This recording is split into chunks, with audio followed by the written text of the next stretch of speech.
आज हम पढ़ रहे हैं कुछ मजीद क्लिनिकल जो कि इम्पोर्टेंट है हमारे एग्जाम पॉइंट ऑफ व्यू के लिए। मेरा आवाज़ आवाज़ बहुत ख़राब है आज मेरी। थोड़ी गले का इशू है 3-4 दिन से। ओके। एक है पहला हमारे पास अल्कोहलिक हेपेटाइटिस। अल्कोहलिक हेपेटाइटिस नाम से ही बता रहा है मेन कॉज क्या होगा। अल्कोहल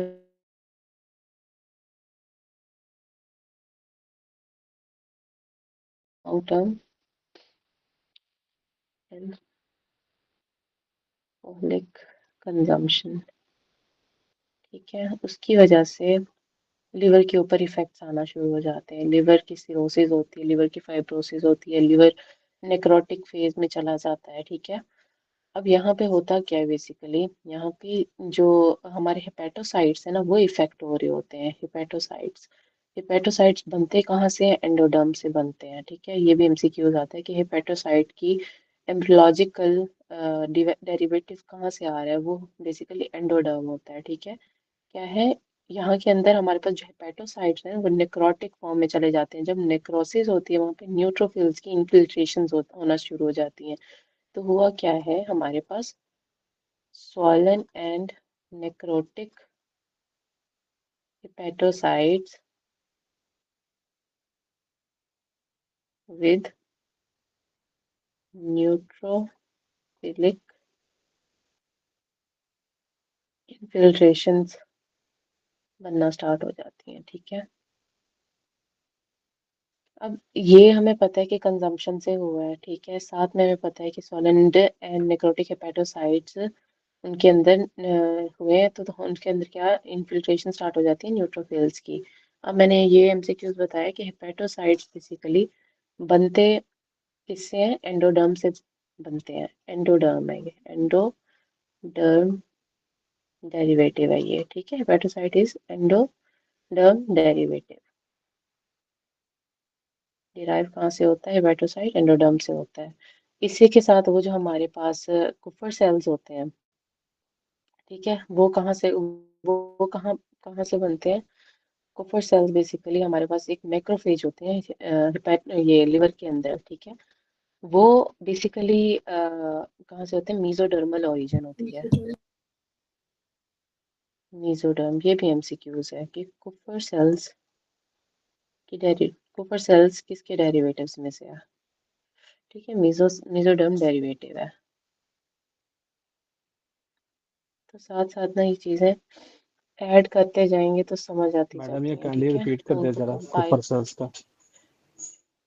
कुफर सेल्स हमारे पास ना एक फेगोसाइटिक सेल्स होते हैं, जैसे मैक्रोफेज नहीं होते हमारे लिवर के अंदर, जैसे मतलब वो एक परफॉर्म कर रहे होते हैं यस मैम, मैक्रोफेजेस की तरह, वो स्पेशलाइज्ड बाकी मैक्रोसाइट्स। सेल्स को, हाँ, मैक्रोसाइट वो होते हैं, ठीक है। फेगोसाइटिक एक्शन कर रहे होते हैं और जितनी भी गंद बला है वो लिवर से एक्सक्रीट आउट करवा रहे होते हैं। तो वो मीजोडर्मल डेरिवेटिव होता है, मीजोडर्म से ओरिजिन हो रहा होता है। हेपेटोसाइट्स होते हैं एंडोडर्म के ओरिजिन में से, ठीक है। और जो हमारे पास कुफर सेल्स हैं हमारे पास, वो किसके डेरिवेटिव्स में से आता है? वो हाँ, मीजोडर्म के डेरिवेटिव्स में से आता है, ठीक है। ये लाजमी याद करना। फेगोसाइटिक सेल्स होते हैं जो कि ना साइनोसाइड्स लिवर के साथ मतलब चिपकते हैं, ठीक है। और ना रेड ब्लड सेल्स की ना ब्रेक डाउन करवा देते हैं, जो रेड ब्लड सेल्स लेके आ रहे होते हैं ना इन्फेक्शंस वगैरह, ठीक है, उनकी ब्रेक डाउन बेसिकली करवाते हैं। और एक एमसीक्यूज ये भी आता है कि हेपेटोसाइट्स जो होते हैं, ठीक है, वो क्या है? वो पैरेनकाइमल सेल्स हैं। These are basically parenchymal cells in liver, ठीक है। और ये प्रोड्यूस क्या करवाते हैं? ये प्रोड्यूस करवाते हैं बाइल को, प्रोड्यूस बाइल। काफी न्यू गाइडलाइंस में ये भी आया है, ये ना ग्लूकोज पाथवे भी एक्टिवेट करवाते हैं, ग्लूकोज की भी फॉर्मेशन करते हैं बाय ग्लाइकोजन पाथवे, ठीक है। ग्लाइकोजन ब्रेक डाउन होता है उसके थ्रू ना, ये ग्लूकोज भी बना रहे होते हैं हेपेटोसाइट्स। बट आपने याद रखना है कि प्रोड्यूस बाइल करवा रहे होते हैं। एंडोडर्म डेरिवेटिव है, पैरेन्काइमल सेल्स ऑफ लिवर है। अगर वो कहें कि हमारे पास फेगोसाइटिक या मैक्रोफेज कौन है लिवर के, तो हमारे पास वो फेगोसाइटिक सेल्स हैं, basically phagocytic cells that form lining of sinusoids। ठीक है, sinusoids of liver and involved in breakdown of red blood cells। ठीक है, ये बात क्लियर हुई है। ये अच्छा, लास्ट ईयर अब क्या ये लिखा है मैंने? देखिए ना, मैंने आपको कहा है ये फेगोसाइटिक सेल्स हैं, ठीक है, ये लिवर के साइनोसॉइड की लाइनिंग बना रहे होते हैं, ठीक है, और ये इन्वॉल्व कैसे कहाँ होते हैं, break down of the red blood cells. ठीक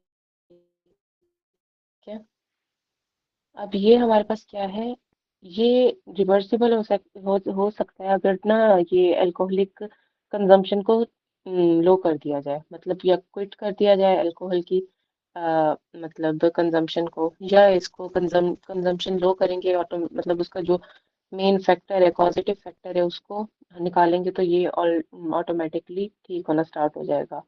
ठीक है, तो इसके डायग्नोसिस में क्या आता है, डायग्नोसिस कैसे कैसे करते हैं, एलएफटीज करवाते हैं।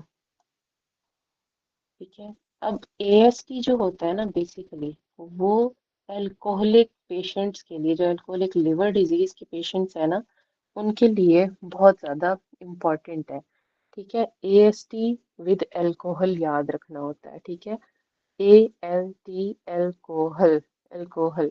ठीक है, और ALP जो होता है वो ऑब्स्ट्रक्शन के लिए केसेस के अंदर आ रहा होता है। ठीक है, अल्कोहलिक के लिए क्या है, AST है। ठीक है, और जब ऑब्स्ट्रक्शन के केसेस आते हैं, ठीक है, बिलियरी ऑब्स्ट्रक्शन आ गया है, कुछ भी ऑब्स्ट्रक्शन केसेस है, पायोजेनिक लिवर एब्सेस के केस में भी ALP हम देख रहे होते हैं, ALP सॉरी, ALT का वो ALT, और ये वो वायरल हेपेटाइटिस में होता है ALT फॉर मैम जीजीटी नहीं होगा इंक्रीज्ड ऑब्स्ट्रक्शन में? Viral hepatitis. जी जी, वो मैं बता रही हूँ, हेपेटाइटिस के केसेस में होता है, मतलब कोई भी हेपेटाइटिस वगैरह के केस हो तो ALT होता है। ठीक है, अल्कोहल का केस हो तो हमारे पास AST होता है। ALP किसके लिए आता है, ऑब्स्ट्रक्शन के लिए आता है। ठीक है, और साथ में GGT भी आता है। एक मिनट, मार्करी बहुत हो गया।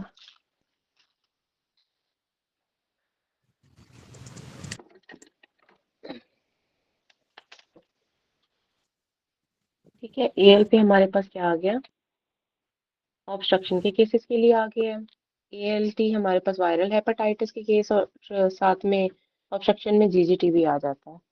अब हमारे पास क्या है कि इसके फर्दर एमसीक्यूज भी इसी के साथ करते जाते हैं, ALP और कहाँ कहाँ हम देख सकते हैं। ठीक है, कहाँ कहाँ आपको मिलेगा एमसीक्यूज में ना, ALP से रिलेटेड एक तो हमारे पास CML के केसेस आ जाते हैं। ठीक है, क्रोनिक माइलॉइड ल्यूकीमिया। ठीक है, साथ में हमारे पास पायोजेनिक लिवर आ जाता है, लिवर एब्सेस।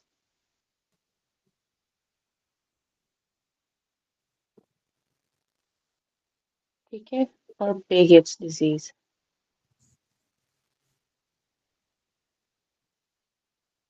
ठीक है, इनके अंदर भी हमारे पास ALP रेज्ड होता है। ठीक है, ऑब्स्ट्रक्शन का केस आ गया।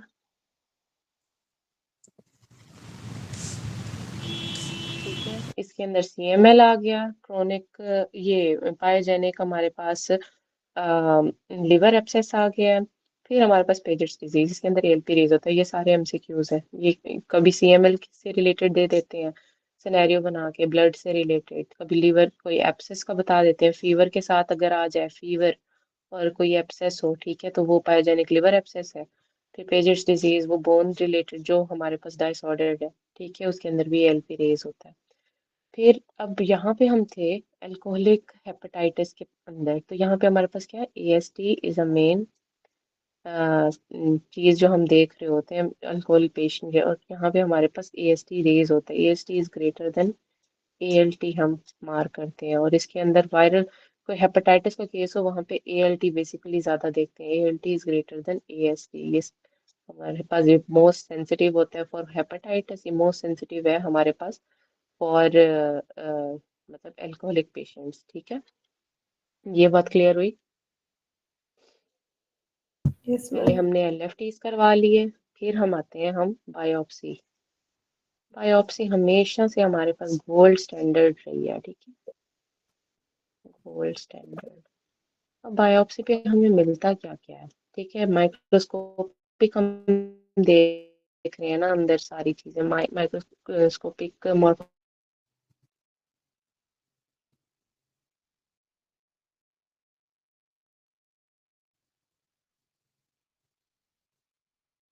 की हम देखते हैं, मैलरीज बॉडीज मिलती हैं, मैलरी बॉडीज। ठीक है, मैलरी बॉडीज सोफेलिक इंक्लूजन होती हैं।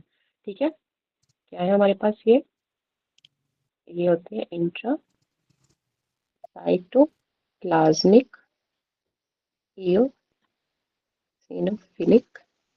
इंक्लूजन्स। ठीक है, जो कि कैरेटिन फिलामेंट्स पड़े होते हैं ना, उसकी जो डैमेज्ड होते हैं, और डैमेज्ड कैरेटिन फिलामेंट्स। ठीक है, इतनी डिटेल्स आपको पता नहीं होनी चाहिए, बस अल्कोहल से याद रखो, अल्कोहल में कोई भी पेशेंट का सिनेरियो सिनेरियो बना के जैसे देते हैं ना, उसके अंदर मैलरी बॉडीज का जिक्र कर देते हैं, एएसटी बता देते हैं कि उसका आया हुआ है, साथ में हमारे पास वो नेक्रोटिक कोई टिश्यूज दिखा देते हैं। ठीक है, ये सारी चीजें बताते हैं। अब दूसरा इसका ना, अगर ट्रीटमेंट के ऊपर आया जाए, ट्रीटमेंट वैसे ना अल्कोहलिक के लिए वही बात है कि आपने पहले कॉज को रिमूव कर दिया है। ठीक है, हाँ जी तेजू, एक मिनट गाइस।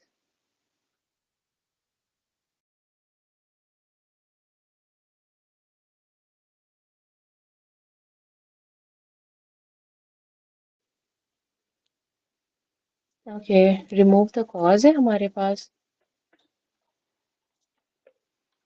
हेलो ब्रो, अस्सलाम वालेकुम। हाँ हाँ आ जाओ, एक मिनट।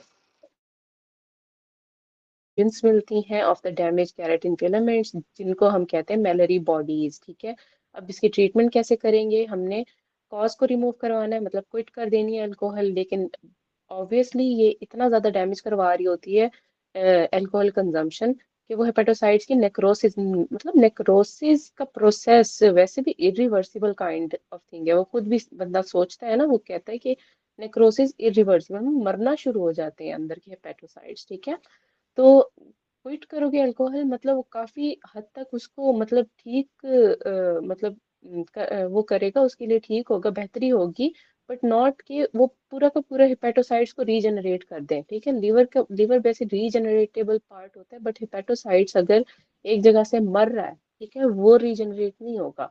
ठीक है, उसके बाद है हमारे पास, हम कॉर्टिकोस्टेरॉइड्स दे देते हैं, ठीक है, उनकी इन्फ्लेमेशन को रिड्यूस करने के लिए, अल्टीमेटली हमें लिवर ट्रांसप्लांट करना पड़ता है। क्लियर? ठीक है, अब यहाँ पे हमारे पास हेपेटिक स्टीटोसिस, आपको पता होना चाहिए, एक छोटा सा है टॉपिक ये, लेकिन आपको इसकी मोटी मोटी कुछ बातें पता होनी चाहिए। ठीक है, इसको हम फैटी लिवर डिजीज भी कहते हैं। ठीक है, फैटी लिवर डिजीज। अब यहाँ पे क्या होता है हमारे पास कि जो इतना ज्यादा मतलब फैट कंजम्पशन हो जाती है, फैट मतलब फैटी से मुराद ही नहीं है ना, कोई ऐसे हम फूड ले रहे हैं जिसकी वजह से फैट का जो बिल्डअप है वो हेपेटोसाइट्स के अंदर ज्यादा हो जाए। ठीक है, अब यहाँ पे क्या होता है कि एक्सेसिव जो होता है, एक्सेस फैट बिल्डअप हो जाता है, builds up in the liver. ठीक है, this can cause by alcohol, alcohol भी एक वजह हो सकती है फैटी लिवर की। ठीक है, इंजेक्शन। अब यहाँ पे होता क्या है, इसकी परसेंटेज आपको पता होनी चाहिए। अब ना कुछ जो हमारे पास वो है, ये फैट बिल्डअप कितने परसेंट तक होगा तब हम कहेंगे कि ये फैटी लिवर डिजीज है।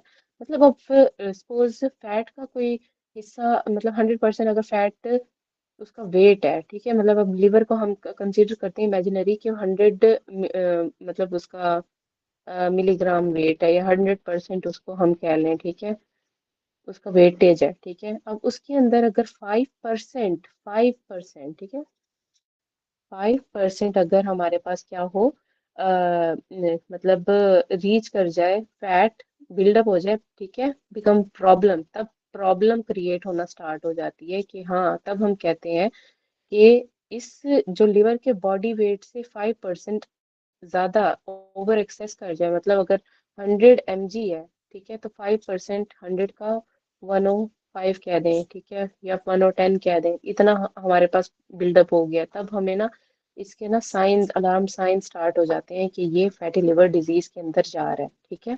5% की इसकी रेशो याद रखनी होती है, ठीक है। उसके बाद है हमारे पास इसके अंदर हम दूसरा क्या कहते हैं कि साइन एंड सिम्टम्स में आपको क्या दिखाई देगा, ठीक है, वो होती है टायर्डनेस, ठीक है। फैटी वैसे आलसी होते हैं, फैट से याद रखना, आलसी बंदों के साथ ये सारा सिचुएशन है, ठीक है। और अल्कोहल कंजम्पशन की भी इसकी कॉज हो सकती है, ठीक है। और साथ में हमारे पास क्या होगा, pain in the upper right side of abdomen, ठीक है। ये वही जो हमारे पास अपर राइट साइड पे है, क्या लिवर ही पाया जाता है ना, ठीक है। तो आप upper right side of the abdomen में पेन होगा, मतलब हाथ लगाओगे आपको ना, तब भी थोड़ी सी टेंडरनेस फील होगी, मतलब हाथ वो आपको टच करते ही उसके अंदर ना एक शार्प पेन उठेगा, मतलब नॉट लाइक टेंडर, बट अगर आप उसको प्रेस करोगे, जैसे एग्जामिनेशन हम कर रहे होते हैं एब्डोमेन की, ठीक है, उसके अंदर आपको एक पेन, मतलब वो कहेगा, मतलब आप जैसे मुझे हाथ अब दबा रहे हैं ना इस जगह पे, आप फील कर रहे हैं ना, अंदर प्रेस कर रहे हैं, मुझे दर्द हो रही है, मुझे दर्द उठ रही है, ठीक है। तो ये हमारे पास हेपेटिक स्टीटोसिस का केस होता है, जिसको हम फैटी लिवर डिजीज कह रहे होते हैं, ठीक है। और वही बात है, इसकी ट्रीटमेंट में आप क्या करोगे कि जो कॉज है उसको रिमूव कर दोगे। अब हमने एक कॉज इसकी देख ली थी कि अल्कोहल है, ठीक है, और फैटी फूड्स वगैरह हैं, तो उनको हम रिमूव कर ही देंगे लाइफ से, तो हाँ वो बेहतरी की तरफ ले आएगा, ठीक है। अब फिर हमारे पास, मैंने आप लोगों को डेरिवेटिव्स का भी बता दिया था, और क्या है, अच्छा, अब हेपेटिक डिजीजेस हमारे पास, जैसे ये दो मेन हमने कवर करनी थी इसके अंदर, इसकी ना एंड पॉइंट पे ये याद रखना है, जो भी लिवर डिजीजेज है वहाँ पे एक एमसीक्यूज पूछा जाता है कि ऐसे कौन सा एंजाइम है कि जो डिक्रीज होता है लिवर डिजीजेस के केस के अंदर। बाकी ये सारे भी तो एंजाइम ही है ना, एएसटी एएलटी, ठीक है, ये सारे भी तो एंजाइम है, हम इनको क्यों नहीं कंसीडर करते। लिवर डिजीजेज में बेसिकली ये इंक्रीज कर रहे होते हैं, ठीक है, इंक्रीज कर रहे होते हैं सारे, डिक्रीज कुछ करते हैं, उनमें से ये याद रखना है, ठीक है। एंजाइम डिक्रीज कौन कौन से करेंगे आपके लिवर डिजीज में, एक Pseudocholinesterase. सूडो, हाँ जी, सूडो पॉलीनेस्टेरेज, ठीक है, ये होता है, ये इसका एमसीक्यूज आता है। और साथ में ना आपको 5 न्यूक्लियोटाइडेज भी दे देते हैं, ये बेसिकली दोनों डिक्रीज मैम कर रहे काइंडली ये होते हैं, स्यूडोकोलेस्ट्रेस का दोबारा बता दें। ठीक है। लिवर डिजीजेस के अंदर ना सारे इंक्रीज कर रहे होते हैं। अब आप लिवर डिजीजेस जब देखते हो, एएसटी एएलटी एएलपी वो, और साथ में आप कुछ मार्कर बिलीरोबिन के देखते हो, ठीक है, और कंजुगेशन वगैरह देख लेते हो वो बाइल के साथ, गॉल ब्लैडर के साथ, ठीक है। तो इसके अंदर बेसिकली वो सारी चीजें इंक्रीज कर रही होती हैं, ठीक है। लेकिन वो पूछते हैं एमसीक्यूज के अंदर कि लिवर डिजीज के अंदर कौन सा एंजाइम है जो डिक्रीज हो रहा होता है। लिवर डिजीजेस के अंदर ये दो एंजाइम बेसिकली डिक्रीज होते हैं, सूडोकोलिनेस्टरेज और 5 न्यूक्लियोटाइडेज, ठीक है। अब एमसीक्यूज आता है कि कहीं पे भी अगर सूडोकोलिनेस्टरेज है उसको प्रेफर किया जाए, ठीक है, विद रिस्पेक्ट टू 5 न्यूक्लियोटाइडेज, क्योंकि ये सबसे ज्यादा डिक्रीज हो रहा होता है, ठीक है। अगर सूडोकोलिनेस्टरेज ना मिले आपको, तब आपने 5 न्यूक्लियोटाइडेज के ऊपर जाना है, ठीक है। कभी कभी डायरेक्ट को एमसीक्यूज के ऑप्शन में ये 5 एंटी दे देते हैं, तो आपको एंटी से पता होना चाहिए न्यूक्लियोटाइडेज का कह रहे हैं। ठीक है,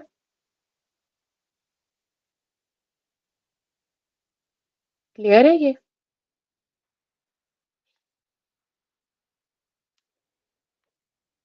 जी मैम, चले आगे। अच्छा, नेक्स्ट हम चलते हैं बिलरी ट्रैक डिजीज के ऊपर। लिवर हमने कवर किया, साथ में हम बिलरी ट्रैक भी कवर करते जाते हैं। ठीक है, तो यहाँ पे हमारे पास क्या है, बिलरी ट्रैक डिजीजेज। ठीक है, अब इनमें हम क्या देखते हैं, क्या होता है।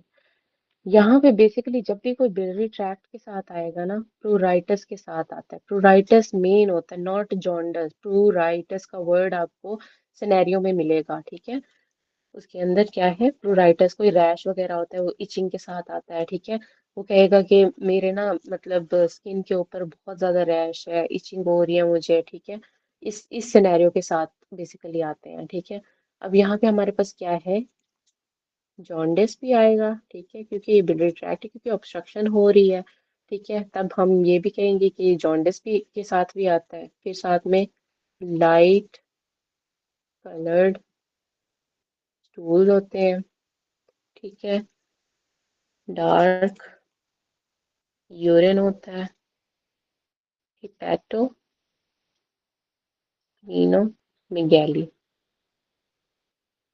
ठीक है, इसके साथ साथ आपको डिरेंज्ड एलएफटीज मिलेंगे। ठीक है, डिरेंज्ड, डिरेंज में भी आपको क्या देखना होता है बिलरी ट्रैक डिजीजेस में, जो कॉन्जुगेटेड बिलीरुबिन होता है वो बेसिकली इंक्रीज कर जाता है। एएलपी हमारे पास होता है, वो इंक्रीज कर जाता है। कोलेस्ट्रॉल जो होता है वो इंक्रीज कर जाता है। ठीक है, ये तीन चीजें याद रखनी है बिलरी ट्रैक डिजीजेस को आपने जब डायग्नोज करना है। कॉन्जुगेटेड बिलीरुबिन इंक्रीज करेगा, एएलपी साथ में कोलेस्ट्रॉल। ठीक है, अब यहाँ पे आपने, अब हम पहले इसकी डिजीज देख लेते हैं कौन कौन सी है। एक होती है हमारे पास पीएससी, क्या है हमारे पास, प्राइमरी स्क्लेरोसिस कोलेंजाइटिस। ठीक है, मैम काइंडली आप रिपीट यहाँ पे करिए हमारे ये पास, बिली ट्रैक डिजीज। देखें बिलरी ट्रैक डिजीज में आपका पेशेंट जब भी आएगा ना, तो उसके अंदर पहले आपने ना मेल और फीमेल का भी याद रखते जाना है कि ठीक है, मेल और फीमेल का भी पहले पहले आप हमेशा जेंडर देखते हैं, उसकी एज देखते हैं। ठीक है, और साथ में ना हम स्टार्ट होंगे कि वो प्रोटाइटिस के साथ कोई पेशेंट आ रहा है। ठीक है, उसके लेफ्ट डिरेंज्ड है, उसके कभी वो कह देंगे कि लाइट कलर स्टूल के साथ भी आ रहा है, मेटास्प्लिनोमेगैली भी दे देते हैं मोस्ट ऑफ द केसेस के अंदर। ठीक है, लेकिन आपको पता होना चाहिए ये वाली जो मेन चीज इसके अंदर आपको वर्ड देंगे वो प्रोराइटिस का देंगे। ठीक है, इचिंग के साथ देंगे। तो बेसिकली ये आपको पता होना चाहिए। फिर आता है हमारे पास डिरेंज एलएफटी, इसके अंदर आपको क्या क्या मिलेगा, जो कंजुगेटेड बिलिरुबिन, कहीं पे भी सिनेरियो में आप देखोगे ना कंजुगेटेड आप इसमें बिलिरुबिन मेल फीमेल मेन का आपको दे क्या रहे है? होते हैं। ठीक है, वो मैं आपको बताती हूँ, उनकी जो different diseases like primary sclerosis cholangitis है। ठीक है, ये मेल्स के अंदर ज्यादा मोस्ट कॉमन है, मैं आपको बताती हूँ। ठीक है, जो ओके हमारे मैम। पास फिर जो पीबीसी है हमारे पास, प्राइमरी बिलियरी सिरोसिस है, वो फीमेल्स के अंदर कॉमन है। ठीक है, तो इस मेल और फीमेल के भी सीक्वेंस से आपने याद रखना होता है कि मेल आया है प्रोराइटिस के साथ या फीमेल आई है प्रोराइटिस के साथ, तो उससे भी आप डायग्नोसिस खुद ही निकाल लेते हो शुरू से ही। ठीक है, लेकिन मेल और फीमेल के आगे आपने बाकी चीजें भी देखनी है सिनेरियो के अंदर। ठीक है, वो भी आप अब आपको सारे मैं बताती जाती हूँ। यहाँ पे हमने क्या देखना है कि प्राइमरी स्क्लेरोसिस कोलिंजाइटिस के अंदर हमने देखना है कि ये प्रेजेंट कहाँ पे होता है। मैंने आपको बताया मिडिल एज मैन होगा। ठीक है, मिडिल एज मेल्स के अंदर। ठीक है, विथ अल्सरेटिव कोलाइटिस। ठीक है, अल्सरेटिव कोलाइटिस जो हमने डिजीजेस पढ़ी हैं, ठीक है, क्रॉन्स और अल्सरेटिव कोलाइटिस, वो उसके अंदर बेसिकली अल्सरेटिव कोलाइटिस के साथ एसोसिएटेड होता है ये पीएससी। ठीक है, अब यहाँ पे हमारे पास हमें मिलती क्या क्या चीजें हैं, कैसे होता क्या है। यहाँ पे इन्फ्लेमेशन होगी, ठीक है, इन्फ्लेमेशन होगी, फाइब्रोसिस होगी बिलियरी ट्रैक्ट की, ठीक है, साथ में स्टेनोसिस होगी। ये 3 लफ्ज आपको पता होंगे, कहीं पे रुकावट है, कहीं पे हार्ट मतलब फाइब्रोस्ट हो रही है, इन्फ्लेमेशन हो रही है। अब क्या कहते हैं, फाइब्रोसिस से क्या मुराद है। कभी भी फाइब्रोसिस होती है ना, तो वो अननोन कॉज है, हमें नहीं पता कि वो हो कैसे रही है, लेकिन वहां पे हमें मॉर्फोलॉजी के ऊपर अनियन स्किन फाइब्रोसिस मिलती है। छिलका नहीं होता जो अनियन का, अनियन स्किन फाइब्रोसिस उस तरह की, मतलब बिल्कुल छिल्ली सी होती है, ठीक है। अब यहाँ पे हमारे पास इसको कहते हैं, इसकी जगह ना वो कभी वो कह देंगे कि अल्टरनेटिव नेटिंग स्ट्रक्चर्स बन रहे हैं एंड डायलेशन विद ब्लीडिंग, ठीक है। इसी को बेसिकली कह रहे होते हैं अनियन स्किन, ठीक है, फाइब्रोसिस कह रहे होते हैं। अब ये जो स्टीनोसिस होती है, स्टीनोसिस किसकी होती है, ठीक है, बीडिंग किसकी हो रही होती है, बेसिकली बीडिंग इंट्रा और एक्स्ट्रा हिपेटिक डक्ट की हो रही होती है, ठीक है। यहाँ पे भी हमारे पास stenosis intra hepatic and extra hepatic दोनों की, मतलब एक्स्ट्रा हिपेटिक डक्ट की हो रही है, ठीक है। ये बीडिंग भी इसी की है, ये स्टीनोसिस इसकी है, ठीक है। दोनों दोनों याद रखनी है। तो स्किन में हमारे पास क्या, फाइब्रोसिस में हमें अनियन स्किन मिलेगी जहाँ पे स्ट्रक्चर्स बनते हैं, साथ में हमारे पास डायलेशन होती है विद बीडिंग ऑफ हमारे पास क्या, एक्स्ट्रा इंट्रा और एक्स्ट्रा हिपेटिक डक्ट। और ये मिलती कहाँ पे है बीडिंग, हमें दिखाई कहाँ पे देखती दी जाती है, ईआरसीपी करते हैं या एमआरसीपी, ठीक है। उस उन स्क्रीनिंग टेस्ट के ऊपर हमें ये दिखाई देती है।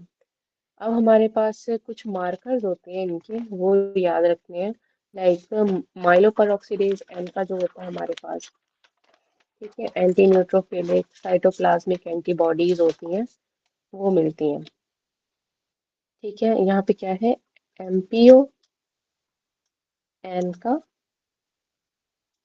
पी एन का, ठीक है। होता क्या है ये माइलोपेरोक्सीडेज, जी कुछ पूछना है आयशा।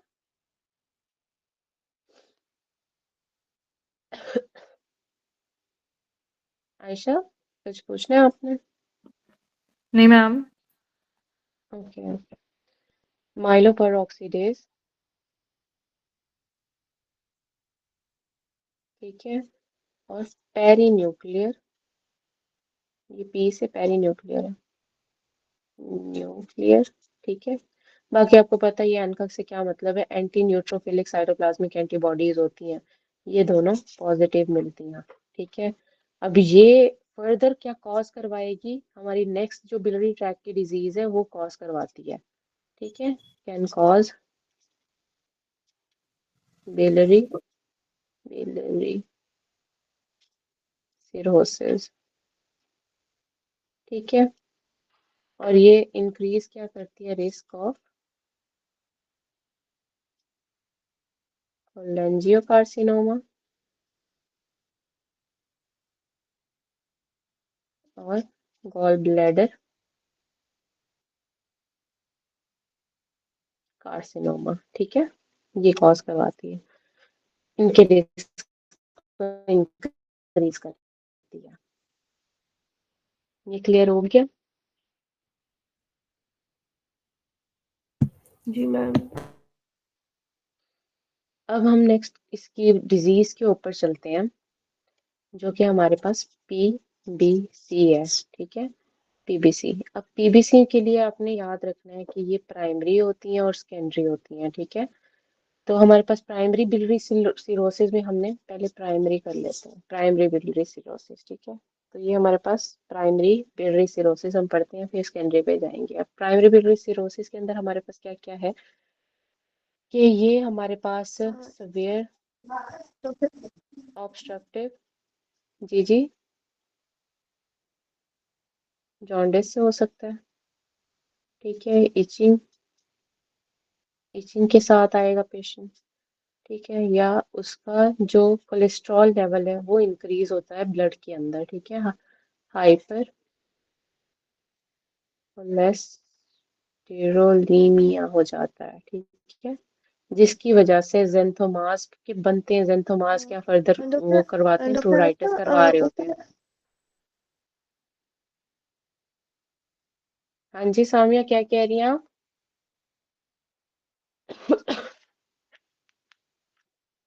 आवाज नहीं आ रही क्या किसी को? डॉक्टर आयशा नहीं नहीं ऊपर आपने ना माइलो पेरोक्सीडेज वाला एक पॉइंट बताया मुझे, सॉरी मैंने मिस किया मैम।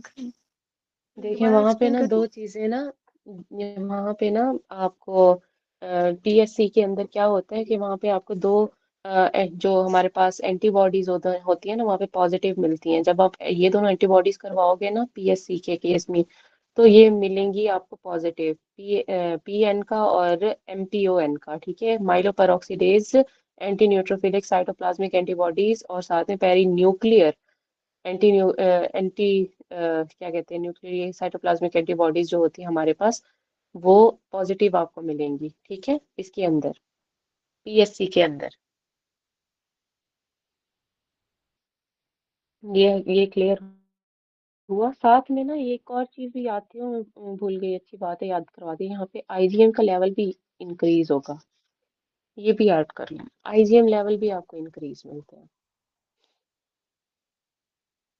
अच्छा, फिर हम चलते हैं, इसके ऊपर आए थे हम पीबीसी के ऊपर, प्राइमरी biliary सिरोसिस। तो सवेयर ऑब्स्ट्रक्टिव जॉन्डिस के साथ पेशेंट आता है। ठीक है, इचिंग होती है, वहीं प्रोराइटिस। ठीक है, प्रोराइटिस।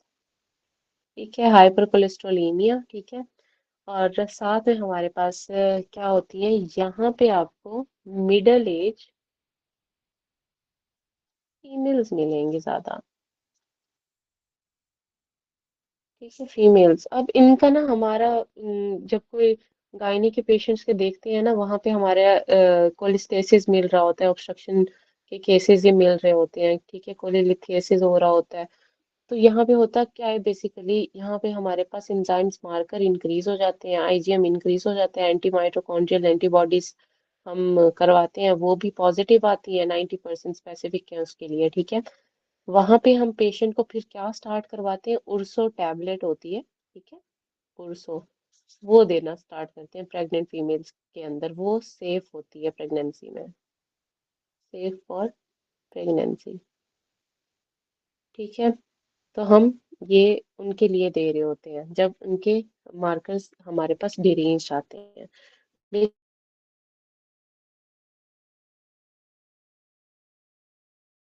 बेसिकली यहाँ पे आपको इतना, प्रेगनेंसी फीमेल आई है, उसकी उसको इचिंग हो रही है, उसको कोई एसोसिएशंस भी बता देंगे कि उसको साथ में कोई मतलब रूमेटाइड आर्थराइटिस है। ठीक है, तो उसके साथ और भी कोई एसोसिएशन डाल सकते हैं, सीलियक डिजीज का भी डाल सकते हैं, क्योंकि ये बेसिकली है क्या, पीबीसी को समझने के लिए आपको पता होना चाहिए कि एक ऑटो इम्यून हमारे पास रिएक्शन के थ्रू होती है। ठीक है, ऑटो इम्यून रिएक्शंस होते हैं। तो कोई भी ऑटोइम्यून डिजीज होगी ना, तो इससे एसोसिएट हो जाएगी।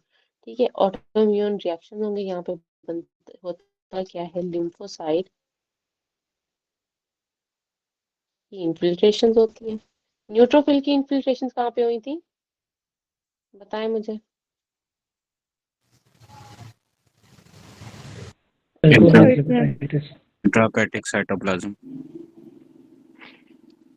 कहाँ, किस डिजीज में हमने पढ़ी है, आज ही पढ़ी है, अभी पढ़ी है अल्कोहलिक हमने। हेपेटाइटिस। Alcoholic alcoholic, hepatitis. हाँ जी। ठीक है, वहाँ पे न्यूट्रोफिलिक इन्फिल्ट्रेशन होती है। यहाँ पे हमारे पास क्या होता है, यहाँ पे हमारे पास लिम्फोसाइट की इन्फिल्ट्रेशंस होती हैं। ठीक है, यहाँ पे ग्रैनुलोमास हो भी सकते हैं, नहीं भी हो सकते हैं, मतलब स्पेसिफिक नहीं है। ठीक है, ठीक है, और फिर हमारे पास क्या है, लोब्यूलर बाइल डक्ट की ना, बाइल डक्ट्स जो है वहाँ पे डिस्ट्रक्शन हो जाती है। ठीक है, यहाँ पे भी आपको IgM लेवल्स इंक्रीज मिलेंगे, साथ में आपको एंटी माइटो जो मोस्ट इम्पॉर्टेंट इसका है, ठीक है। ये आपको MCQs के अंदर बेसिकली पूछा जाता है कि कौन सा टेस्ट करवाते हैं, माइटोकॉन्ड्रियल एंटीबॉडी, ये आपको पॉजिटिव मिलती है, ठीक है। ये पॉजिटिव हो जाती है। उसके बाद है हमारे पास इसकी एसोसिएशंस आती हैं कुछ एसोसिएशंस, ठीक है। एसोसिएशंस किसके साथ है हमारे पास, जो भी ऑटो इम्यून हमारे पास डिसऑर्डर है, लाइक हैशिमोटो थायराइडाइटिस, ठीक है। क्रेस सिंड्रोम होता है। क्रेस से मुराद क्या है, कैल्सिनोसिस, ये रेनॉइड्स, रेनॉल्ड्स हमारे पास फिनोमिना होता है। ई फॉर क्या होता है, ईसोफेजियल डिसफंक्शन। एस से हमारे पास क्या है, सेक्लेरोडेक्टली। और टी से हमारे पास क्या है, टेलेंजिएक्टेसिस, ठीक है। अब यहाँ पे होता क्या है, अब हमें रिनॉट्स फिनोमिना का तो पता है कि रिनॉट्स फिनोमिना स्पैज्म हो जाता है ब्लड वेसल्स का जब भी उसको एक्सपोजर होता है कोल्ड के साथ, ठीक है। उंगलियां, हमारी उंगलियों के ये वाले आपने देखे होंगे रिनॉट्स फिनोमिना के साथ, काफी इसकी मतलब आपको पेशेंट्स के अंदर सारे ब्लू ब्लू हो जाती हैं फिंगर्स, ठीक है। ये रोमाटाइड जिन्होंने रोटेशन की हुई है ये रोमाटोलॉजी की, उन्होंने काफी ज्यादा पेशेंट्स आपको मिलते हैं, मेडिसिन के अंदर भी काफी ज्यादा आपको दिखाई देते हैं, ठीक है। इसोफेजियल डिस्फंक्शन हो जाता है, इसोफेजियल मतलब अंदर जो प्लेक्सेस है इसोफेगस के अंदर वो डिस्फंक्शन हो जाते हैं, ठीक है। जो अब हमारे पास सेक्लेरोडेक्टली, इसका मतलब क्या है, यहाँ पे थिकनिंग और टाइटनिंग हो जाती है स्किन्स की, मतलब इतना थिक हो जाते हैं और टाइट हो जाते हैं ना, इसे क्रस्ट टाइप बन जाते हैं। स्क्लेरो, स्क्लेरो का मतलब ही कोई सख्त चीज होना होता है, ठीक है, टाइटन होना होता है। और डेक्टली से मुराद आपके कोई फिंगर्स वगैरह का, उन्होंने हैंड्स वगैरह की कोई बात की हुई है, ठीक है। फिर जो हमारे पास टेलेंजेक्टेसिस क्या होता है, डायलिटेशंस हो जाती हैं कैपिलरीज की, ठीक है। जो कि हमारे पास कोई रेड मार्क्स छोड़ जाती हैं स्किन के ऊपर, छोटे छोटे मार्क्स छोड़ के जाती हैं स्किन के ऊपर, ठीक है, क्योंकि वहां पे होता क्या है, जो कैपिलरीज है वो डायलेट हो जाती हैं, ठीक है। ये सारी इसके हमारे पास एसोसिएशंस में आ रहे हैं, क्रेस सिंड्रोम में भी है, ठीक है। सिंड्रोम, हैशिमोटो थायराइडाइटिस हो गया, फिर sjogren सिंड्रोम हो गया, ठीक है। रोमाटाइड का बता दिया मैंने, रोमाटाइड आर्थराइटिस है, और सीलियक डिजीज, सीलियक डिजीज है। अब सिजोग्रेन का तो हमें पता है ना, सिजोग्रेन क्या होता है, ये प्राइमरी इफेक्ट होता है एक्सोक्राइन ग्लैंड्स का, ठीक है। यहाँ पे होता क्या है, basically dry mouth dry eyes के साथ पेशेंट प्रेजेंट कर रहा होता है। रोमाटाइड आर्थराइटिस आपको और पहले से पता है कि ये जॉइंट्स का हमारे पास डिजीज आ जाती है, सीलियक डिजीज के अंदर ग्लूटेन की सेंसिटिविटी आ जाती है, ठीक है, ग्लाइडिन की सेंसिटिविटी आ जाती है, और उसके अंदर वो राय वीट और बार्ले की सारी चीजें याद जो कल हमने की थी, ठीक है। उससे हम अगर अवॉइड करें तो पेशेंट बेहतरी की तरफ आ रहा होता है, ठीक है। ETG के निमोनिक के साथ जो हमने किया था उसके एंटीबॉडीज वगैरह, ये वाली चीज क्लियर हो गई है। यही इसका मेन चंक था जो हम PBC का करना था हमने, ठीक है। ये हमारे पास प्राइमरी बिलियरी सिरोसिस कवर हो गया इसके अंदर। नेक्स्ट आता है हमारे पास सेकेंडरी बिलियरी सिरोसिस,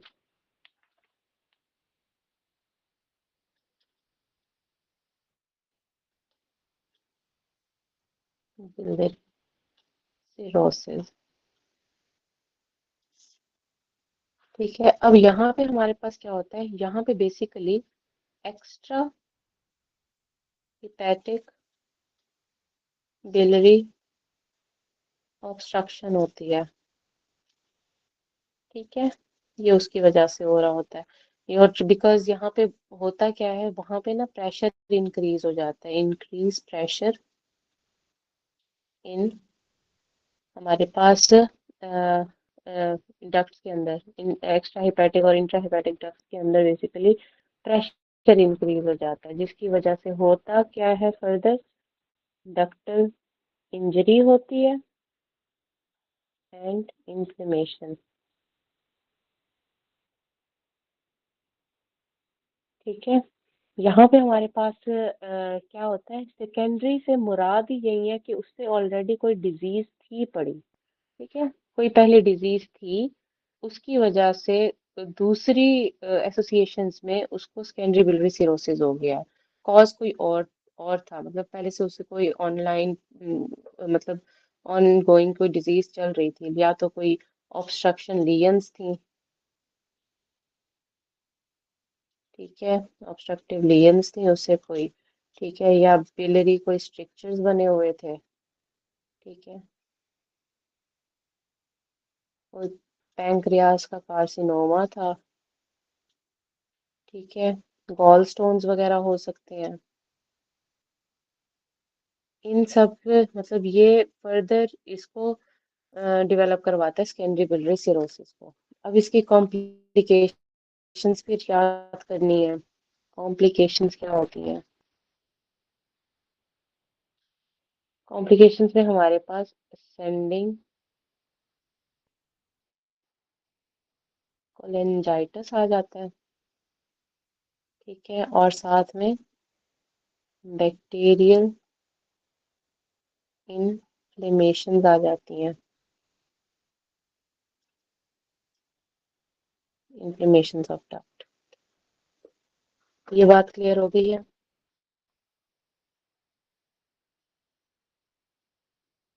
जी मैम।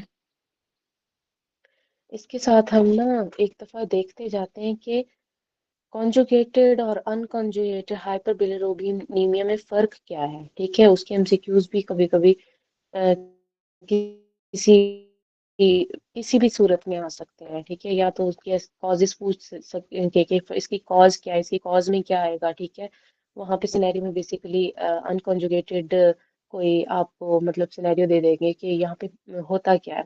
ठीक है, अब यहाँ पे हमारे पास हम इसको इस तरह से डिवाइड कर लेते हैं, दोनों को कंपैरिजन से कर लेते हैं। ठीक है, एक होता है अनकॉन्जुगेटेड हाइपर बिलिरुबिnemia, होता है कॉन्जुगेटेड। ठीक है, हाइपर बिलिरुबिnemia। ठीक है, यहाँ पे आपको ना इनडायरेक्ट जो हमारे पास बिलिरुबिन है वो इंक्रीज मिलेगा, इनडायरेक्ट। ठीक है, बिलिरुबिन। और यहाँ पे आपको डायरेक्ट कॉन्जुगेटेड के अंदर इंक्रीज मिलेगा। ठीक है, इसकी कॉजेज में आपने याद रखना है, कॉजेज क्या है। यहाँ पे आपको बेसिकली HCG के निमोनिक से याद रखना है। HCG हम करवाते हैं ना बच्चों के लिए। ठीक है, बीटा HCG हमें प्रेगनेंसी के लिए पता होना चाहिए कि बीटा HCG रेज है तो मतलब वो फीमेल है, प्रेग्नेंट है। तो HCG न्यू बॉर्न से ये अनकॉन्जुगेटेड हाइपरबिलिरुबिnemia याद रखना है। H से क्या है, हीमोलाइसिस। हीमोलाइसिस हो रही होगी, अंदर ब्लड खुद ब खुद टूट फूट का शिकार हो रहा होगा। एक फिर होता है रेगुलर निजार। ठीक है, जो सिंड्रोम है रेगुलर निजार सिंड्रोम। फिर आता है हमारे पास गिलबर्ट, गिलबर्ट सिंड्रोम। ठीक है, ये ये एचसीजी की इसकी कॉजेज बन गई हैं अनकॉन्जुगेटेड हाइपरबिलिरुबिnemia। अब इसके लिए हमने बीडी बीडी बीडी से याद रखना, बीडी 84 हम पढ़ के आए हैं ना, या कोई स्नेल वाले बच्चे भी हैं, KLM वाले। मेरा बेटी हम्म, मैं तो बीडी हूँ भाई, मुझसे ज्यादा नहीं पढ़ा जाता। ठीक है, मैं बीडी हूँ। अच्छा, तो हमारे पास बी है, हमारे पास क्या है, बिलियरी डिजीजेज आ जाती हैं। ठीक है, और डी जो होता है ड्यूबेन जॉनसन सिंड्रोम। ठीक है, ये इनकी मेन याद रखनी है आपने। ये इम्पोर्टेंट इसलिए भी है क्योंकि ना इसके ना फिर पूछ लेते हैं कि इसके अंदर क्या चीज डेफिशिएंट है, कौन सा एंजाइम डेफिशिएंट है। अब ना एमसीक्यूज आपको ना कुछ मिलेंगे एसके के अंदर सारे इधर उधर, कभी किस पेपर में, कभी किस एसके के अंदर, कभी किस एसके के अंदर कुछ मिलेगा कि इसका एंजाइम डेफिशिएंट बता दें, इसका क्या। अब जो एमसीक्यू सबसे मोस्ट फ्रीक्वेंट आया होगा ना, फिगरल निजाल का आया होगा। इसके अंदर क्या डेफिशिएंट होता है हमारे पास? UDP ग्लूकोरोनोटाइल transferase. ठीक है, ये एब्सेंट होता है, डेफिशिएंट होता है। ठीक है, साथ में फिर ये आपको कुछ और भी पता होना चाहिए, लाइक गिलबर्ट का भी पता होना चाहिए। ठीक है, यहाँ पे यूडीपी ग्लूकोरोनाइल ट्रांसफिरेशन है वो डिक्रीज हो जाएगा, एब्सेंट नहीं होगा, डिक्रीज होगा। ये डेफिशिएंट है मतलब खत्म है, एब्सेंट एब्सेंट डेफिशिएंट। ठीक है, डेफिशिएंसी है, डेफिशिएंट है, ये डिक्रीज हो रहा है। इन दोनों को चीजें मिलाना मत, ये दोनों एंजाइम सेम है। ठीक है, इसके अंदर, लेकिन इसके अंदर एब्सेंट है, रेगुलर निजार के अंदर। गिलबर्ट के अंदर क्या है हमारे पास? डिक्रीज है, mild decrease in UDP glucuronyl transferase conjugation, उसकी कॉन्जुगेशन में कमी आ जाती है। ठीक है, लेकिन यहाँ पे जो एंजाइम है वो डेफिशिएंट हो जाता है। ठीक है, फिर आता है हमारे पास कुछ और एंजाइम्स भी करवा दूं जो आए हुए हैं इसी के साथ, या इसी को कंटिन्यू भी कर लेते हैं। चलो, हम बता दें। चलो, ये दोनों तो आप लोगों को याद हुए ना कि इसके अंदर बेसिकली डेफिशिएंसी रेगुलर निजार के अंदर यूरिक ग्लूकोरोनाइल ट्रांसफेरेज की डेफिशिएंसी होती है। कुछ और जो हमारे पास डिजीजेज आई हुई है ना जिसके डेफिशिएंट एंजाइम पूछा हुआ है, और पूछा हुआ है कि इसके अंदर किस चीज की कमी है हमारे पास वॉन गिरकी। ठीक है, इसका भी एंजाइम डेफिशिएंट पूछते हैं। ठीक है, वो कौन सा होता है? Glucose 6 phosphatase. ये ना एमसीक्यूज बहुत इंपॉर्टेंट है, दिमाग घुमाते हैं, बार बार भूल जाते हैं, इनको ना रट्टा लगा लेना। ठीक है, जो आप लिखवा रही हो एक ही बार एक ही सीक्वेंस में लिखते जाओ एक ही जगह पे, तो आपको पता हो कि हमने यहाँ पे लिखा हुआ है, तो बैठ के वहां से रट्टा लगा लेना। और सारी एसकेज में सिर्फ आपको यही डेफिशिएंट एंजाइम वाली डिजीजेज मिलेंगी, कंपाइल्ड वाली। ठीक है, ये कंपाइल किया हुआ था मैंने। गॉचर्स डिजीज का है पूछा हुआ, इसकी डेफिशिएंसी का पूछा है तो वो होता है ग्लूकोसेरिब्रोसाइडेज। ठीक है, ये डेफिशिएंट होता है। फिर आता है हमारे पास एल मैम इन दोनों के एंजाइम रिपीट कर कैप्टोन्यूरिया। दें। वॉन गिर की जो है हमारे पास ग्लूकोज, हमारे पास 6 फॉस्फेटेज की डेफिशिएंसी से होता है। ठीक है, गॉशर्स डिजीज हमारे पास जो होता है वो है ग्लूकोसेरिब्रोसाइडेज की डेफिशिएंसी इसकी। ठीक है, एल कैप्टोन्यूरिया पढ़ रहे हैं हम, उसके अंदर होती है होमोजेंटिसेट ऑक्सीडेज की डेफिशिएंसी। ठीक है, फिर आती है एक disease maple syrup urine disease. इसके अंदर होता है, ये एमसीक्यूज 3 से 4 बार मैपल वाला रिपीट हुआ है। ये 2 से 3 दफा रिपीट हुआ है बॉन गिर की। ये एक दफा, ये भी एक दफा, ये 2 से 3 दफा हुआ हुआ है मैपल सिरप। तो इसके अंदर हमारे पास क्या है? ये है alpha keto acid dehydrogenase deficient. ठीक है, फिर आता है हमारे पास एक और डिजीज है जो कि है गैलेक गैलेक गैलेक्टोसीमिया डिफेक्ट किसके अंदर पाया जाता है? डिफेक्ट इन, तो वो हमारे पास डिफेक्ट किसके अंदर होता है? वो हमारे पास होता है गैलेक्टोज 1 फॉस्फेटेज यूरिडाइल ट्रांसफेरेज। ठीक है, फिर वही क्रिकलर निजार वाला मैंने आप लोगों को बता दिया है। फिर एक और आता था टे6 डिजीज। ठीक है,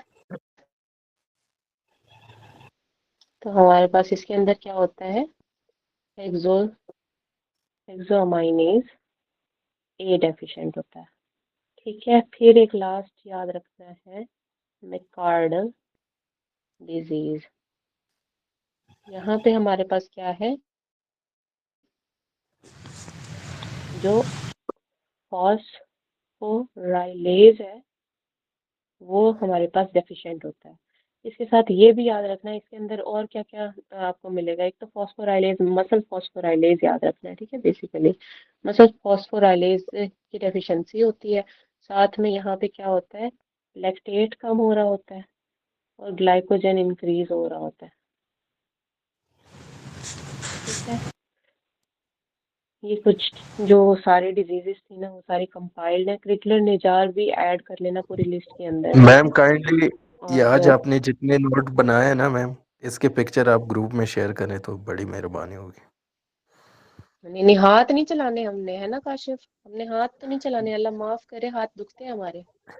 नहीं मैम, हम भी नोट कर रहे हैं।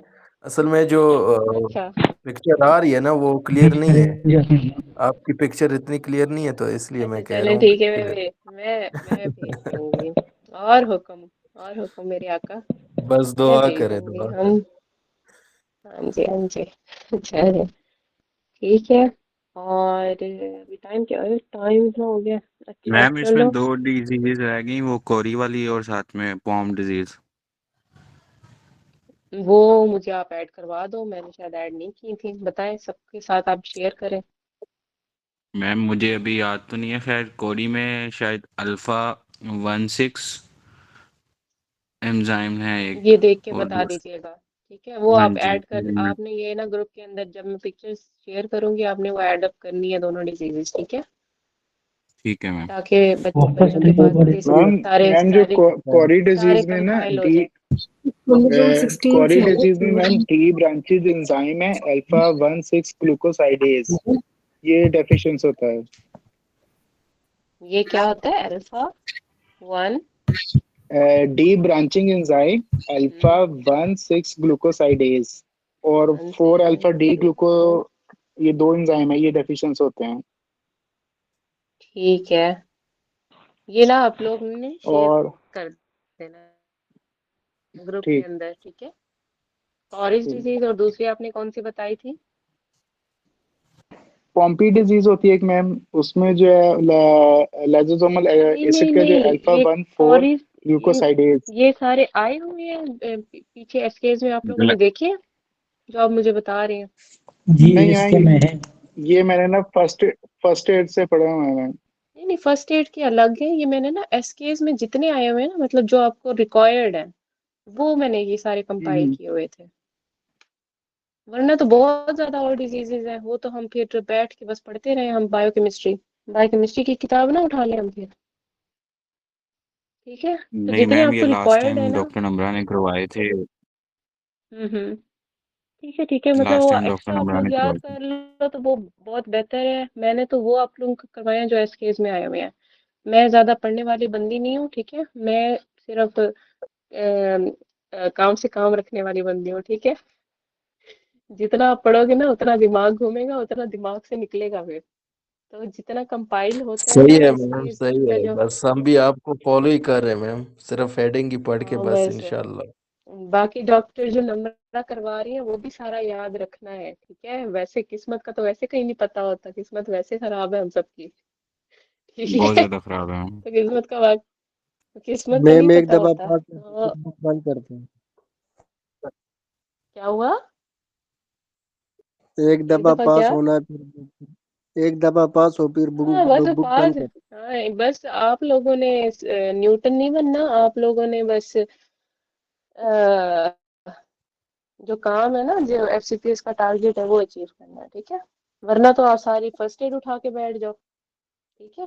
जितना है उतना करो, वरना बहुत और डिजीजेस है जिनके एंजाइम्स हैं और जिनकी चीजें ऑलरेडी बताई हैं। ये सारी आई गेस मैंने SK1 to SK18 तक सारी ये डिजीजेस कंपाइल की हुई है। 18 के ऑनवर्ड्स जो 19 वगैरह कोई लॉन्च हुई है ना, उसके अंदर मैंने ये कंपाइल, कोई इंजाइम आए तो आप लोग वो ऐड अप कर लीजिएगा, ठीक है। मेरे पास 18 तक का सारे वॉल्यूम्स की ये चीजें ऐड अप हैं जो मैं आप लोगों को करवाती हूँ, कंपाइल्ड नोट्स हैं। अच्छा, यहाँ पे ये हो गया। अब डॉक्टर हमने 15 मिनट लेट स्टार्ट किया था ना, तो मतलब हम 15 मिनट एक्स्ट्रा ले सकते हैं। डॉक्टर नम्रा ले सकते हैं ना, यहाँ पे डॉक्टर नम्रा है, देखें। मैम बस काफी नहीं है? काफी है। मैं तो ड्रग सोच कर रही थी आप लेने। लोगों को मैं थोड़ी सी ड्रग मैम की, असल में मतलब हमारी जीआईटी जो की कुछ कंपाइल। पहली क्लास जो हुई है ना वो बहुत लेंथी हुई है, उसने इतना हमें सेचुरेट किया है। मुझे तो डॉक्टर एसएन का मैसेज आया था कि बच्चों को थोड़ा टाइम दे दें, इसलिए मैंने लेट लिंक शेयर किया था। फिर भी उन्होंने मुझे 9:30 का कहा था। मैंने कहा मैं 9:30 तक नहीं जम कर सकती, मैं थोड़ा सा जल्दी ही शुरू कर दूंगी, बिकॉज मैंने खुद भी अपना थोड़ा बहुत स्टडी करनी होती है अपनी आरसीजीओ की तैयारी के लिए, ठीक है। तो हम अपने अब ड्रग्स करने के नहीं करने, पहले ये बताएं। कुछ ड्रग्स करने हैं जीआईटी के, करवा दूं? करा दो, थोड़े से करा दो। तो कुछ ही हैं उसके, मैंने जो कंपाइल किए हुए थे। लेट मी सी कि कितने हमने कंपाइल किए थे।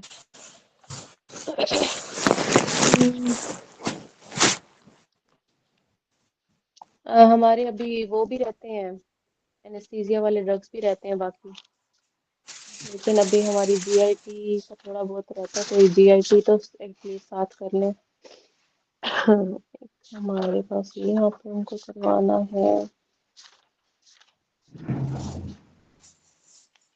अच्छा, जीआईटी के ना कुछ बेसिकली ड्रग्स जो कंपाइल है ना, वो आप लोग लिख लें। 3 से 4 जो मेन एमसीक्यूज है ना वो हमने करने हैं, और एक फुल हमने ना उसका कंपाइल में लिख लेना है। जीआईटी के ना अलग से निकालो, और उसके एमसीक्यूज जो हमारे पास ड्रग्स के हैं ना वो फार्मा के लिए अलग से पढ़ो।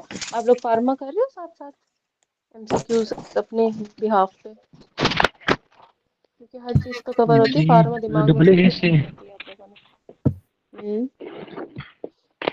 अच्छा, यहाँ पे जो फर्स्ट एमसीक्यूज है वो है हमारे पास ऑन डन सेट्रॉन का। हमारे पास मैकेनिज्म ऑफ एक्शन पूछा जाता है कि क्या है, ठीक है। वो होता है हमारे पास 5-HT3 एंटागोनिस्ट है, ठीक है। दूसरा ये एस्पिरिन का पूछा जाता है, ठीक है। ये इसका मैकेनिज्म क्या है, ये साइक्लोऑक्सीजनेज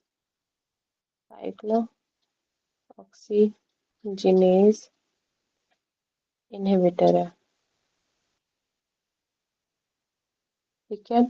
या इसके अंदर हम ये भी एमसीक्यूज आ जाता है कि ये थ्रोम्बोक्सिन A2 इनहिबिटर है। किसी किसी जगह ये आया हुआ है साइक्लोऑक्सीजनेज इनहिबिटर, किसी किसी जगह थ्रोम्बोक्सिन A2 इनहिबिटर। तो ये दोनों मैकेनिज्म के थ्रू वर्क कर रहा होता है, ठीक है। दोनों एक साथ कभी भी नहीं देंगे, ये आपको पता होना चाहिए, ठीक है। साइक्लोऑक्सीजनेज इनहिबिटर दे देंगे या थ्रोम्बोक्सिन A2 इनहिबिटर दे देंगे।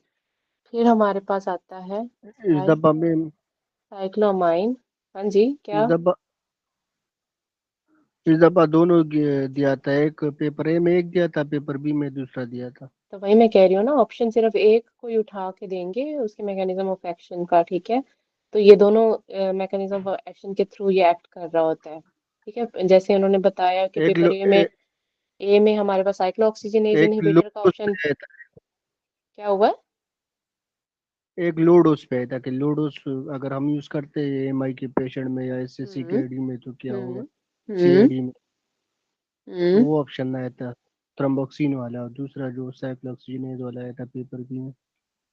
वही मैं कहती हूँ ना, कभी दोनों एक साथ नहीं देंगे, इनके मैकेनिज्म ऑफ एक्शन दो तरह से वर्क कर रहे होते हैं, ठीक है। फिर हमारे पास डाइसाइक्लोमाइन आता है। ये हमारे पास इसका एमसीक्यूज आता है, ये किसके ऊपर एक्ट करता है? Act on M3 receptor. ठीक है, फिर एक पेशेंट आता है कि हमारे पास ना एक पेशेंट आया है गैस्ट्रिक अल्सर के साथ। ठीक है, लेकिन अब उसको ना जॉइंट पेन है, now joint pain.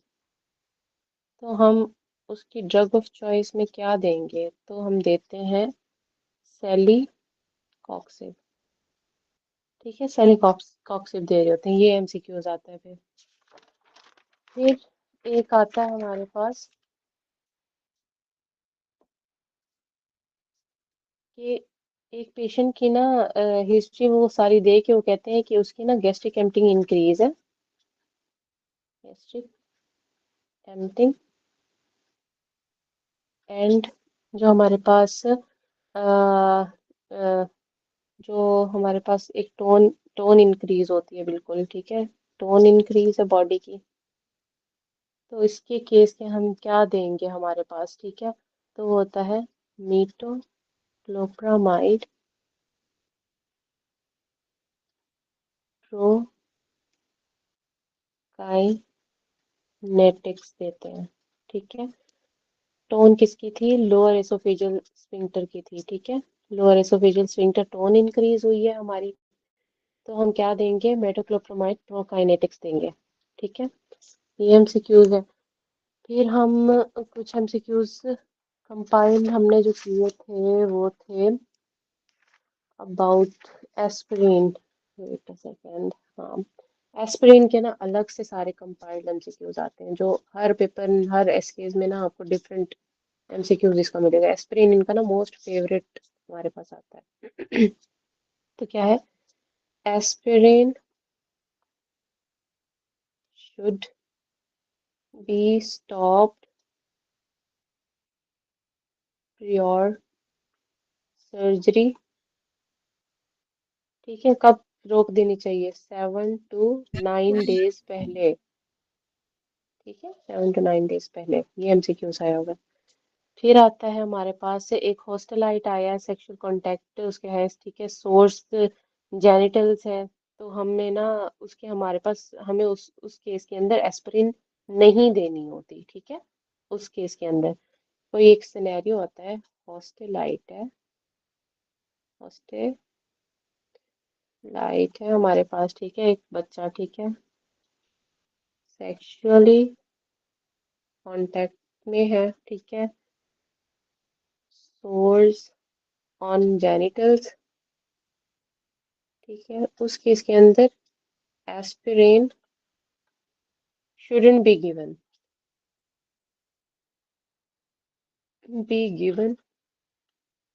in case of peptic ulcer. ये एमसीक्यूज का ऑप्शन है करेक्ट। ठीक है, फिर आता है हमारे पास एस्पिरिन ओवरडोज हो गई है। ठीक है, तो उसका एंटीडोट क्या होगा? Sodium bicarbonate. ठीक है, फिर आता है हमारे पास साइड इफेक्ट ऑफ एस्पिरिन, वो होती है हमारे पास एल्कालोसिस। ठीक है, एक जगह पे आपको एल्कलोसिस मिलेगी, नेक्स्ट ऑप्शन में आपको कोमा मिलेगा, तो आपको पता होना चाहिए कोमा भी ऑप्शन में आता है। ठीक है, कहीं पे एल्कलोसिस मिले, आपने एल्कलोसिस को प्रेफर करना है ऑन कोमा। ठीक है, कहीं कहीं दोनों भी दे देते हैं ना, तो एल्कलोसिस प्रेफर करेंगे कोमा के ऊपर। ठीक है, उसके बाद है हमारे पास वो मैंने आपको इसका मैकेनिज्म ऑफ एक्शंस भी बता दिए थे, वो भी साथ ऐड कर दीजिएगा दोनों। ठीक है, फिर आती है हमारे पास most beneficial drug in event of acute coronary syndrome. Most beneficial drug in event of acute coronary syndrome. ठीक है, तो ये हमारे पास होती है एस्पिरिन। मैम एस्पिरिन सैलिसिलेट है ना? हाँ जी, तो रफ़ी में इसका ना मैम लिखा हुआ है अर्ली जो है ये अल्कलोसिस करवाती है और लेट जो है वो मेटाबॉलिक एसिडोसिस। तो अल्कलोसिस के लिए हमने पहले करना होता है ना, तो ये हमारे पास साइड इफेक्ट में पहले अल्कलोसिस ही हम प्रेफर कर रहे होते हैं उसके अंदर। अगर दोनों अच्छा ठीक है, अगर ऑप्शन में दोनों आ गए तो तो फिर अल्कलोसिस प्रेफर करेंगे ना। अल्कलोसिस को करें। ठीक है। हाँ जी, ठीक है। रेस्पिरेटरी अल्कलोसिस अच्छा, है। हाँ जी। फिर आता है हमारे पास इरिवर्सिबल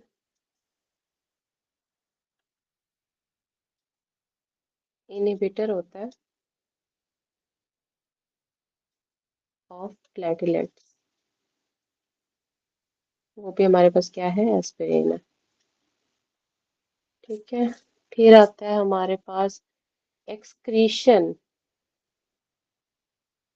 ऑफ एस्पिरिन, ठीक है, can be increase via एल्कलाइजिंग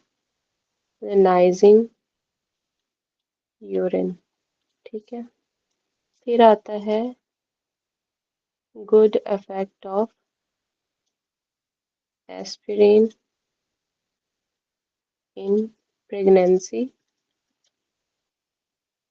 is inhibit platelet aggregation,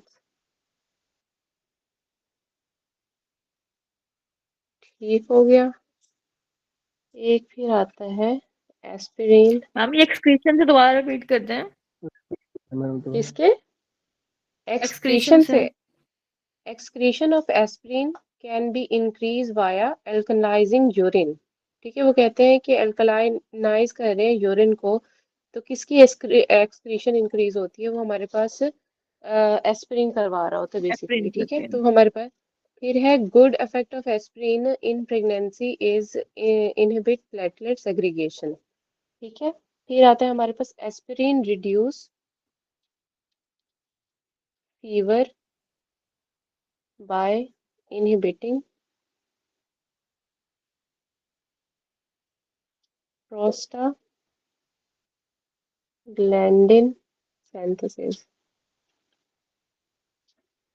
ठीक है। ये फीवर को कैसे एस्पिरिन इनहिबिट करती है, बाय प्रोस्टाग्लैंडिन सिंथेसिस को इनहिबिट बेसिकली कर रही होती है, ठीक है। तो ये इसके कुछ एमसीक्यूज थे, ये आप लोगों ने याद रखने हैं। अच्छा, कल मैं ना ये जीआईटी के ड्रग्स पहले सुनूंगी सबसे, जितने मैंने करवाए हैं, और फिर हम आगे कोई टॉपिक कवर करेंगे, ठीक है। हेपेटाइटिस रहता है हमारा, और क्रोन्स और अल्सरेटिव कोलाइटिस वगैरह रहता है। ये दो मेन टॉपिक कल के लिए रहते हैं, ठीक है। Okay guys. Okay ma'am. Okay. Okay ma'am. कल मैंने पहले ड्रग्स सुनने हैं, मैंने ड्रग्स सुने बगैर आगे नहीं चलना, मैं पहले बता रही हूँ। और मैं कुछ पीछे वाले टॉपिक्स में भी अपने वाले, मैं बाकी की जिम्मेदार नहीं हूँ जो सब पढ़ा रहे हैं, लेकिन मैं अपनी जिम्मेदार हूँ, ठीक है, जो मैं पढ़ा रही हूँ। पहले मैं सुनूंगी फिर आगे चलूंगी, वरना मैं आगे चलूंगी नहीं जब तक मुझे कोई सुनाएगा नहीं। Okay. Okay ma'am. Okay guys, वरना कल का टॉपिक जो है ना, फिर वो आप लोग खुद ही पढ़ोगे, हेपेटाइटिस और क्रोन्स और अल्सरेटिव। ओके गाइस, अल्लाह हाफिज। मैं अभी लाफिज ये भेज मैम। देती हूँ आप लोगों को। अल्लाह हाफिज़।